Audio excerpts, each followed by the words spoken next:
Hello everyone. So today we are going to start with pharmacology, unit 1, chapter number 1, anti-asthmatic drugs. So first of all ये drugs होते क्या हैं? Anti-asthmatic drugs जो asthma के treatment के लिए हम यूज करते हैं उन्हें हम एंटी ड्रग्स कहते हैं. First of all we need to understand what is asthma. Asthma एक ऐसी डिजीज है जिसके साथ एयरवेज इन्फ्लेम्ड हो जाते हैं, नैरो और स्वेल्ड हो जाते हैं और म्यूकस सिक्रीशंस जो हैं वो ज़्यादा प्रोड्यूस करने लगते हैं जिसके साथ ब्रीथिंग के प्रोसेस में प्रॉब्लम आने लगती है. सो अस्थमा इज ए डिजीज जिसके साथ ब्रीथिंग में प्रॉब्लम आती है और जो एयरवेज है आपके वो इन्फ्लेम हो सकते हैं, नैरो और स्वेल्ड हो सकते हैं जिसके साथ म्यूकस सिक्रीशंस भी एक्स्ट्रा ज़्यादा प्रोड्यूस होंगी. इसके काफ़ी सारे कॉजेज होते हैं. यहाँ पर मेन 5 लिस्टेड हैं. जैसे इन्फेक्शन हो गई, इन्फेक्शन किसी भी चीज़ के साथ हो सकती है. कोई डस्ट से एलर्जिक होता है, इन्फेक्शियस होता है. नेक्स्ट वी हैव इरिटेंट्स भी होते हैं काफ़ी सारे एयर में, जैसे पॉलन्स हो गए. पॉलन्स पॉलिनेशन के साथ एयर में आते हैं. स्मोक और डस्ट भी कुछ कॉजेज हैं जिसके साथ अस्थमा हो सकता है.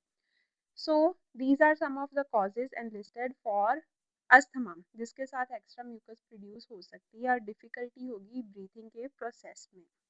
Next we have some types of asthma. There are so many types, we will discuss all them one by one. So first of all we have extrinsic or allergic asthma. Allergic मतलब किसी चीज से allergy होगी उसके साथ ये asthma हो सकता है.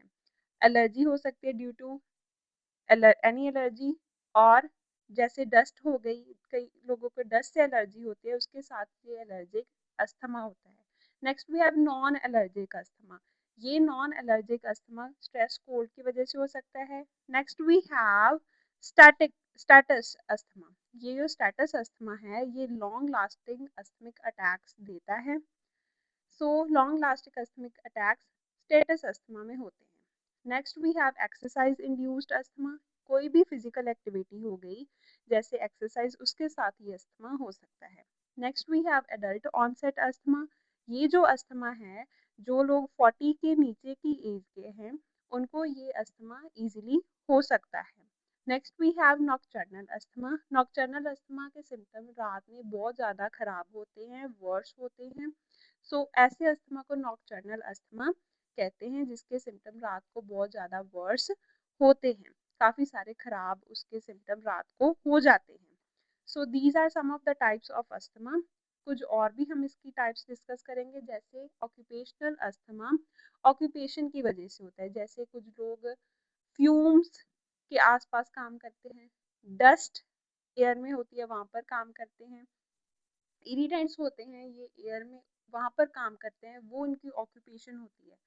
ऐसे अस्थमा को ऑक्यूपेशनल अस्थमा कहेंगे. Next we have aspirin induced asthma. ये जो एस्पिरिन इंड्यूस्ड अस्थमा है ये मेडिसिन एस्पिरिन की वजह से होता है, due to aspirin. Next we have cough variant asthma.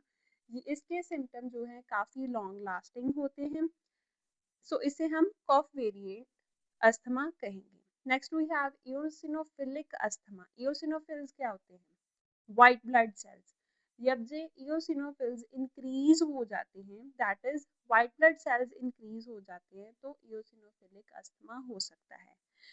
सो ये थी कुछ टाइप्स एंटी अस्थमा अस्थमा की कुछ types. Next we have mechanism और pathophysiology of asthma. So we will start with foreign substance. कोई भी फॉरेन सब्सटेंस हो गया, बॉडी में एंटर करेगा, नोज के थ्रू वो लंग्स में जाएगा. जब वो नोज के थ्रू लंग्स में जाएगा तो इन्फ्लामेशन कॉज करेगा. जब ये इन्फ्लामेशन होगी तो कुछ मीडिएटर्स रिलीज होंगे, कुछ सब्सटेंसेस रिलीज होंगे जब इन्फ्लामेशन होगी, जैसे हिस्टामिन और टीएनएफ अल्फा हो गया. सो these are some of the mediators released due to inflammation, histamine and TNF. और क्या होगा इसके साथ इंटरल्यूकिन्स रिलीज होंगे और फॉस्फोलिपिड्स हैं जो फॉस्फोलिपिड्स कन्वर्ट होंगे uh that is arachidonic acid में. एराकिडोनिक फर्दर कन्वर्ट होगा प्रोस्टाग्लैंडिन्स और ल्यूकोट्राइन्स में.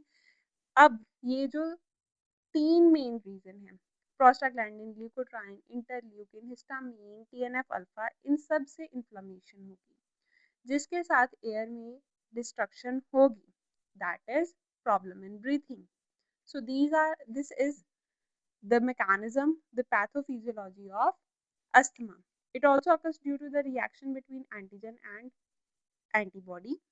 जैसे ये फॉरेन सब्सटेंस है बॉडी में आएगा, ये क्या है, कोई एंटीजन है, हमारे अंदर की एंटीबॉडीज के साथ रिएक्ट करेगा, कोई रिएक्शन होगा, उसके साथ ये इन्फ्लेमेशन होगी और ये सब मीडिएटर्स रिलीज होंगे जिसके साथ फर्दर इन्फ्लेमेशन होगी, म्यूकस सिक्रीशंस होंगी और एयरवे डिस्ट्रक्शन होगी just due to the entering of a foreign substance and this reaction takes place. Next we have treatment. Treatment self care से हो सकता है, अपने आप की केयर करो, मेडिकेशंस लो प्रॉपर, जो हम इस क्लासिफिकेशन में बहुत ब्रीफ में मेडिकेशंस को स्टडी करने वाले हैं कि कौन सी मेडिकेशंस लेंगे, क्विट करो स्मोक और improve lifestyle. These are the treatments for asthma. Next we have classification for anti asthmatic drugs जो अस्थमा के ट्रीटमेंट के लिए यूज किए जाते हैं. इसमें ब्रोंकोडाइलेटर, कॉर्टिकोस्टेरॉइड और काफ़ी सारे और ड्रग्स आ जाते हैं जिनको हम वन बाय वन डिस्कस करेंगे. इनके कुछ ड्रग्स के नाम है प्रॉपर, उनको रिमेंबर करना बहुत बहुत बहुत ज़्यादा इम्पोर्टेंट है क्योंकि एग्जाम में डायरेक्ट उनकी पैथोफिजियोलॉजी पूछ लेते हैं. हम उनका मैकेनिज्म ऑफ एक्शन भी शॉर्ट में डिस्कस करेंगे. Bronchodilators, corticosteroid, leukotriene antagonist, anti-IgE antibody, mast cell stabilizer. So these are the classifications for anti-asthmatic drugs. Firstly, we will discuss about bronchodilators. जब bronchus की dilation करेंगे, so इसमें है first of all beta 2 sympathomimetic agents. ये जो beta 2 sympathomimetic agent होते हैं, sympathomimetic मतलब कॉपी करना एक्शन को, किसका एक्शन कॉपी होगा, बीटा 2 एगोनिस्ट का. उसका एक्शन जब कॉपी होगा बीटा 2 एगोनिस्ट का तब ये एक्ट करेंगे. Copy the action of beta agonist, activate sympathomimetic action. जब कॉपी होगा एक्शन तो सिंपैथोमिमेटिक एक्शन आएगा. So these are beta 2 sympathomimetics. इनमें कुछ ड्रग्स भी आ जाते हैं जो बहुत बहुत इम्पॉर्टेंट है याद करने के लिए, जैसे salbutamol, terbutaline, very very important drugs. Next we have methylxanthines. ये क्या करते हैं, एडिनोसिन रिसेप्टर जो होता है, एडिनोसिन रिसेप्टर को ब्लॉक करते हैं और उसकी ब्रोंकोडाइलेशन कराते हैं. as they are coming in the category of bronchodilators, they will cause bronchodilation.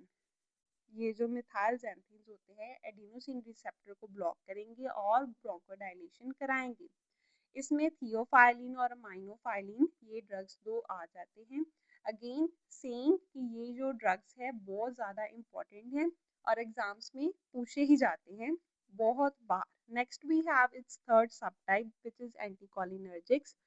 So cholinergics includes M receptor. Anticholinergics क्या करेंगे, इनहिबिट करेंगे उस एम रिसेप्टर को और ब्रोंकोडाइलेशन कराएंगे.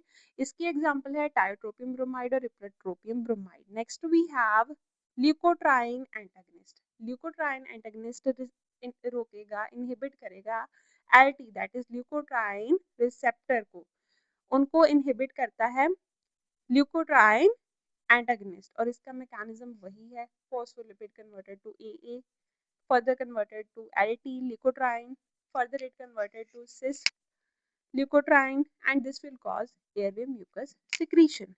So ये जो मैकेनिज्म है इसको ये रोकते हैं क्या, ल्यूकोट्राइन एंटागनिस्ट. इसमें मोंटेल्यूकेस्ट और ज़ेफिल्यूकेस्ट आएगा. Next we have mast cell stabiliser. Mast cell क्या होते हैं, मास्ट सेल जो होते हैं वो काफ़ी सारे फंक्शंस मेंटेन करते हैं हमारी बॉडी में, जैसे इन्फ्लेमेशन ही हो गई, पेन हो गई.